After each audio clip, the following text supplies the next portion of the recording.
सो है गाइस, मैं आदित्य। आज टॉपर क्लासेस में मनोज सर के चैनल पे व्याकरण का दूसरा क्लास होने जा रहा है, जिसमें हम लोग वर्ण खत्म कर दिए थे लोग। आज हम लोग भाषा पढ़ेंगे लोग कि भाषा क्या होता है। भाषा और भारत में कितनी भाषाएं हैं, कितनी बोलियां हैं, कितने भाषा परिवार हैं। भाषा वह साधन है जिससे कोई मनुष्य अपने मतलब बोल कर, इशारा कर कर अपने अंदर के भाव को प्रकट कर सकता है, उसे हम भाषा कहते हैं। तो इसको डेफिनेशन के अनुसार समझेंगे कि भाषा क्या है। भाषा को हम एक ही क्लास में खत्म कर देंगे, क्योंकि इसमें मतलब ज्यादा नहीं रहता है, बस भाषा के बारे में बतलाना होता है बस। देखिए भाषा क्या है।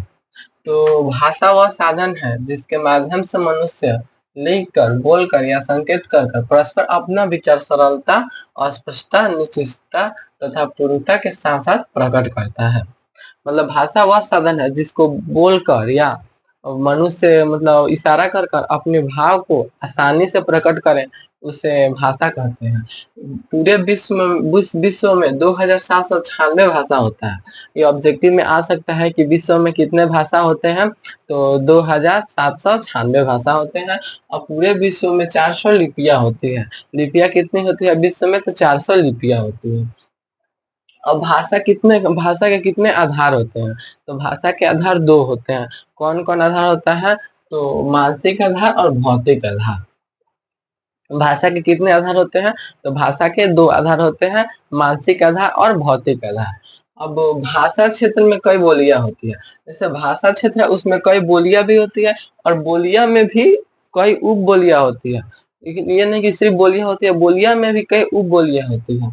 उप बोलियां होती है, बोली का क्षेत्र छोटा होता है और भाषा का क्षेत्र क्या होता है, बड़ा होता है। जैसे ऑब्जेक्टिव में आ जाएगा कि बोली का क्षेत्र कैसा होता है, तो छोटा होता है, और भाषा का क्षेत्र कैसा होता है, तो भाषा का क्षेत्र बड़ा होता है। उसके बाद गिरिसन के अनुसार भारत में 6 भाषा परिवार, 179 भाषाएं और 544 बोलियां हैं। ये ऑब्जेक्टिव में जरूर आएगा कि गिरिसन के अनुसार भारत में कितनी भाषा परिवार, कितने भाषाएं और कितने बोलियां हैं। तो भाषा परिवार 6 है, 179 भाषाएं हैं और 544 बोलियां हैं। फर्स्ट फर्स्ट आएगा भारोपीय परिवार। तो भारोपीय परिवार उत्तरी भारत में बोली जाने वाली भाषाएं हैं। भारोपीय परिवार कहाँ बोली जाने वाली भाषाएं हैं, तो उत्तरी भारत में बोली जाने वाली भाषाएं हैं। उसके बाद से द्रविड़ परिवार, तो तमिल, तेलुगु, कन्नड़, मलयालम में बोली जाने वाली भाषाएं हैं। द्रविड़ परिवार कहाँ कहाँ बोला जाता है, तो तमिल, तेलुगु, कन्नड़, मलयालम में बोली जाने वाली भाषाएं हैं। उसके बाद से आस्ट्रिक परिवार।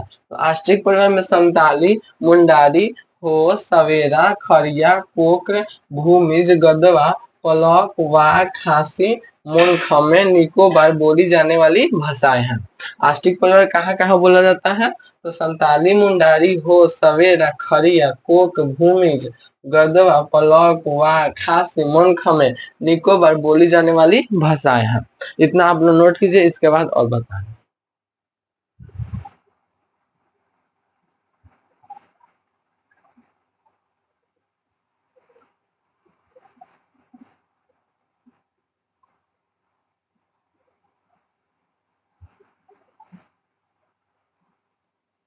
हो गया इतना। इसके बाद से जानेंगे लो और जो 3 बाकी था उसका। तो तिब्बती चीनी, तो तिब्बती चीनी लुसेई, मेइथेई, मारो, मिस्मी, अबोर, मिरी, अक बोली जाने वाली भाषाएं हैं। तिब्बती चीनी कैसी बोली जाने वाली भाषाएं हैं, तो लुसेई, मेइथेई, मारो, मिस्मी, अबोर, मिरी, अक बोली जाने वाली भाषाएं हैं। अवर्गीकृत कैसे बोली जाने वाली भाषाएं हैं, तो अवर्गीकृत अंडमानी बोली जाने वाली भाषाएं हैं। कोरियन तथा मन कैसे बोले जाने वाली भाषाएं हैं, तो वर्मा के बोले जाने वाली भाषाएं हैं। कन्नड़ तथा मन कैसे बोले जाने वाली भाषाएं हैं, तो वर्मा की बोले जाने वाली भाषाएं हैं। ये बोले जाने वाली भाषाएं खत्म हो गया। इसके बाद से अस्मरणीय, कुछ अस्मरणीय तथ्य। तो इसमें मतलब वो बताएंगे कि किस कौन हिंदी का विकास किससे हुआ है। मतलब राजस्थानी हिंदी, बिहारी हिंदी, पहाड़ी हिंदी, इस सब का विकास किससे हुआ है, तो राजस्थानी हिंदी का विकास उपभ्रंश से हुआ है। ऐसा ऑब्जेक्टिव में आ जाएगा, इसमें से कोई ना कोई जरूर आएगा कि राजस्थानी हिंदी का विकास किससे हुआ था, उपभ्रंश से हुआ है। उसके बाद से जब पश्चिमी हिंदी का विकास किससे हुआ है, तो सौर सैनी से हुआ है। पश्चिमी हिंदी का विकास किससे हुआ है, तो सौर सैनी से हुआ है। उसके बाद से है पूर्वी हिंदी का विकास अर्धमगधी से हुआ है। पूर्वी हिंदी का विकास किससे हुआ है, तो अर्धमगधी से हुआ है। इसके बाद से फिर आया बिहार हिंदी का विकास किससे हुआ है, तो मगधी से हुआ है। बिहार हिंदी का विकास मगधी से हुआ है। पहाड़ी हिंदी का विकास किससे हुआ है, तो पहाड़ी हिंदी का विकास किससे हुआ था, तो खस से हुआ था। पहाड़ी हिंदी का विकास किससे हुआ था, तो खस से हुआ था। इसके बाद से ये इतना ही है। उसके बाद से आएगा देवनागरी। देवनागरी लिपि, तो देवनागरी लिपि में हिंदी और संस्कृत लिखा जाता है। देवनागरी लिपि के बारे में भी बताएंगे, इसको आप लोग पहले नोट कीजिए लो।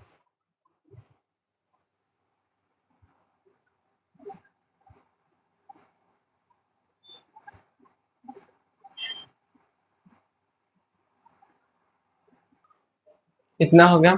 इसके बाद से आया देवनागरी लिपि। ये देवनागरी लिपि क्या है, इसमें कौन कौन सा भाषा लिखा जाता है, तो संस्कृत और हिंदी भाषा इसमें लिखा जाता है देवनागरी लिपि में। तो आइए विस्तार से समझते हैं देवनागरी लिपि है तो है क्या।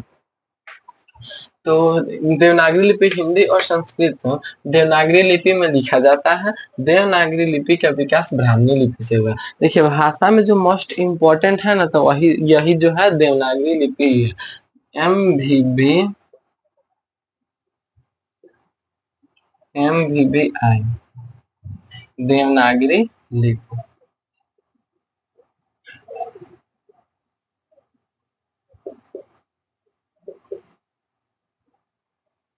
भाषा जो चैप्टर है उसमें सबसे मोस्ट इम्पोर्टेंट है यही देवनागरी लिपि है।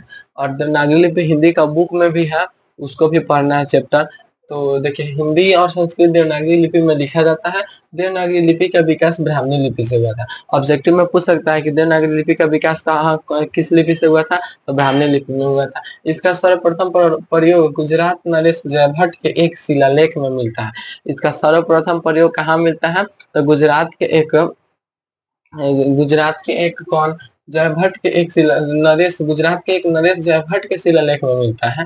इसे महाराष्ट्र में बालबोध के नाम से जाना जाता है। ऑब्जेक्टिव में आएगा कि देवनागरी लिपि को महाराष्ट्र में किस नाम से जाना जाता है, तो बालबोध के नाम से जाना जाता है।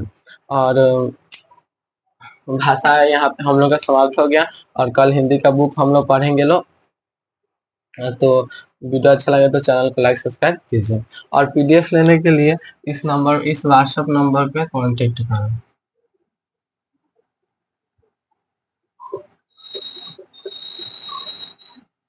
77 63 83 00 27 कांटेक्ट करें इसमें।